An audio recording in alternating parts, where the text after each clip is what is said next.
Crime world প্রতিদিন দুপুর 12টায় শুধুমাত্র আর+ গোল্ডে। দীর্ঘ টালবাহানার পর কিন্তু অবশেষে সুজয় কৃষ্ণ ভদ্রের কিন্তু কালীঘাটের কাকুর কণ্ঠস্বরের নমুনা সংগ্রহ করা হয়েছে। বিচারপতি অমৃতা সিনহার নির্দেশ চ্যালেঞ্জ করে এবার ডিভিশন বেঞ্চের দ্বারস্থ কালীঘাটের কাকু। বৃহস্পতিবার বিচারপতি সৌমেন সেনের ডিভিশন বেঞ্চের দৃষ্টি আকর্ষণ করে কালীঘাটের কাকু তথা সুজয় কৃষ্ণ ভদ্র দাবি করেন সিঙ্গেল বেঞ্চের তরফে এখনো কোনো নির্দেশ নামা আসেনি, তাই কোনো নির্দেশকে চ্যালেঞ্জ করা হবে তা বোঝা যাচ্ছে না। দীর্ঘ টালবাহানার পর সুজয় কৃষ্ণ ভদ্র ওরফে কালীঘাটের কাকুর কণ্ঠস্বরের নমুনা সংগ্রহ, পৃথক সাউন্ড প্রুফ ঘরে সংগ্রহ, জোকা ইএসআইতে গঠিত 4 জন চিকিৎসকের মেডিকেল বোর্ড। বিচারপতি অমৃতা সিনহার নির্দেশ চ্যালেঞ্জ করে এবার ডিভিশন বেঞ্চের দ্বারস্থ কালীঘাটের কাকু। এ বিষয়ে আমরা বিস্তারিত জানবো। আমাদের সঙ্গে রয়েছে আমাদের প্রতিনিধি ষষ্ঠী চট্টোপাধ্যায় রয়েছে। ষষ্ঠী, বিচারপতি অমৃতা সিনহার নির্দেশ চ্যালেঞ্জ করে এবার ডিভিশন বেঞ্চের দ্বারস্থ হলেন কালীঘাটের কাকু, এ বিষয়ে বিস্তারিত জানবো তোমার থেকে।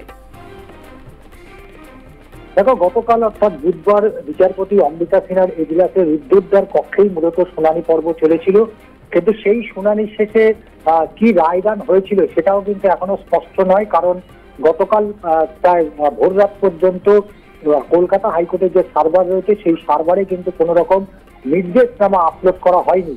তো স্বাভাবিকভাবেই গতকালকে কি নির্দেশ হয়েছে সেটা এখনো পর্যন্ত স্পষ্ট নয় কালীঘাটের কাকু ওরফে সুজয় কৃষ্ণ ভদ্রের কাছে।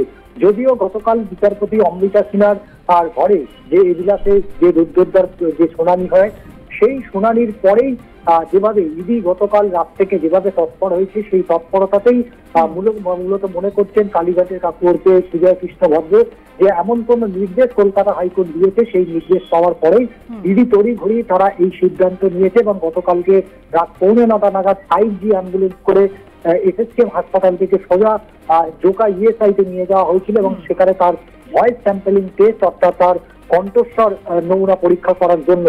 এবং এই বিষয়টা এখনো পর্যন্ত নির্দেশনামায় কিন্তু কোনো ব্যাখ্যা নেই, তাই স্বাভাবিকভাবেই ডিভিশন বেঞ্চে বিচারপতি সৌমেন সেনের ডিভিশন বেঞ্চেই সুজয় কৃষ্ণ ভদ্র সকালেই তারা আবেদন জানিয়েছিল যে বিচারপতি অমৃতা সিনহার যে নির্দেশ সেই নির্দেশ কার্যত চ্যালেঞ্জ করে, কিন্তু সেই চ্যালেঞ্জের স্পষ্টত কোনো ইঙ্গিত নেই। কারণ যেহেতু সিঙ্গেল বেঞ্চে যে নির্দেশ গতকাল দিয়েছিল সেই নির্দেশের কপি এখনো পর্যন্ত সার্ভারে পাওয়া যায়নি এবং সেই কারণেই সুজয় কৃষ্ণ ভদ্রের যিনি আইনজীবী ছিলেন তাকে পরামর্শ দিয়েছে ডিভিশন বেঞ্চ যে আপনারা সিঙ্গেল বেঞ্চে যান এবং সিঙ্গেল বেঞ্চে যে নির্দেশ সেই নির্দেশ পাওয়ার পরেই পরবর্তী শুনানির সময় ধার্য করবেন বিচারপতি সৌমেন সেনের ডিভিশন বেঞ্চ।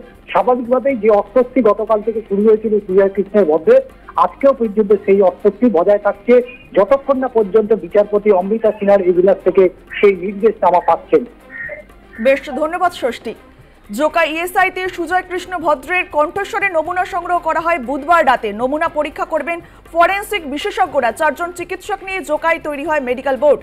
একাধিকবার কণ্ঠস্বরের নমুনা নেওয়া হয়েছে।